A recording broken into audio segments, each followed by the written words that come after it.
Good morning viewers, welcome to my channel. நம்ம பார்த்திங்கன்னா Friday மார்னிங்கில் வந்து கால் கொடுத்துருந்தோம். நிஃப்டி ஆப்ஷன்ஸில் எந்த கால்னு பார்த்திங்கன்னா 24,400ன்ற கால் வந்து 117 ரூபாய்க்கு மேலே இருந்தால் பை பண்ணுங்கள், ஸ்டாப் லாஸ் 10 பாயிண்ட் போட்டுங்க அப்படின்னு சொல்லியிருந்தோம். பாருங்கள், எக்ஸாக்டாக அது வந்து 117 தாண்டின உடனே நம்ம கொடுத்த டார்கெட் பார்த்திங்கன்னா ஃபஸ்ட் டார்கெட் வந்து 150, செகண்ட் டார்கெட் 175, தேர்ட் டார்கெட் வந்து 200. ஒரு வேளை நீங்கள் பை பண்ணி வச்சுருந்து ஸ்டாப் லாஸை கரெக்டாக போட்டுருந்தீங்கன்னா உங்களுக்கு கிட்டத்தட்ட 150 பாயிண்ட் கிட்ட ப்ராஃபிட் கிடச்சிருக்குங்க ஒரு லாட்டுக்கு.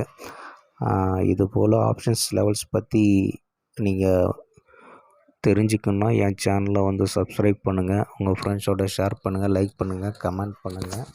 இது வந்து நிறைய பேருக்கு ஷேர் பண்ணிங்கன்னா யூடியூப்பில் இந்த வீடியோ கொஞ்சம் ட்ரெண்ட் ஆகும். இது நிறைய பேருக்கு ஹெல்ப்ஃபுல்லாக இருக்கும்ன்றதை தெரிவிச்சுக்கிறேன். அதனால் மறக்காமல் லைக் பண்ணிவிட்டு ஷேர் பண்ணுங்கள், சப்ஸ்கிரைப் பண்ணுங்கள். வணக்கம்.